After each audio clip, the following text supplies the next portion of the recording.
హే guys AP 10th class public ఎగ్జామినేషన్కి సంబంధించి mathematics question paper ఎలా అటెంప్ట్ చేస్తారో ఒకసారి కామెంట్ అయితే చేయండి.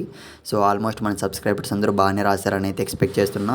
క్వశ్చన్ పేపర్ అనేది కూడా ఈసారి అయితే మనకు మ్యాథమెటిక్స్ అనేది ఈజీగానే వచ్చిందన్న అప్డేట్ అయితే తెలిసింది. మీరు ఎలా అటెంప్ట్ చేశారో ఒకసారి అయితే కింద కామెంట్ చేసి ట్రై చేయండి. ఇకపోతే స్క్రీన్ మీద అయితే చూస్తున్నారు కదా మన సబ్స్క్రైబర్స్ అందరూ. టైం ఎక్కువ అయితే లేదు, ఫిజిక్స్ ఇంపార్టెంట్ క్వశ్చన్ పేపర్ అనమాట ఇదైతే. అట్లీస్ట్ మీరు ప్రిపేర్ అవ్వడానికి అయితే ట్రై చేయండి. లేట్గానే వచ్చింది మన వరకు అయితే.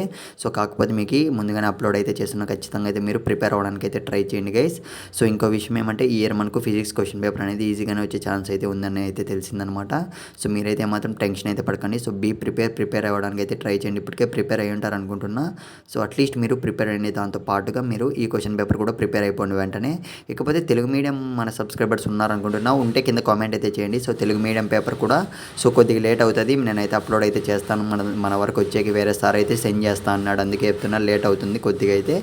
అట్లీస్ట్ మీరు ప్రిపేర్ అవ్వండి గైస్, నెగ్లెక్ట్ అయితే చేయకండి. మళ్ళీ చెప్తున్నా, ఈ ఫిజిక్స్ క్వశ్చన్ పేపరే కదా అని ఖచ్చితంగా మీరు ప్రిపేర్ అవ్వడానికి అయితే ట్రై చేయండి. మళ్ళీ చెప్తున్నా, ఎందుకంటే ఇంపార్టెంట్ అని వచ్చింది అందుకే చెప్తున్నా. మీరు క్లియర్గా అయితే చూడండి, ఇయర్ అయితే మనకు వెరీ ఇంపార్టెంట్ అని అయితే వచ్చింది. గైస్ మీరు ఇంకా ఏ క్వశ్చన్ పేపర్ అయితే టఫ్గా ఫీల్ అవుతున్నారో ఒకసారి కామెంట్ అయితే చేసి ట్రై చేయండి. యాక్చువల్గా నేను మాట్లాడుతున్నా మన సబ్స్క్రైబర్స్ కోసం అయితే. ఆల్ ది బెస్ట్ ప్రతి ఒక్కరికి.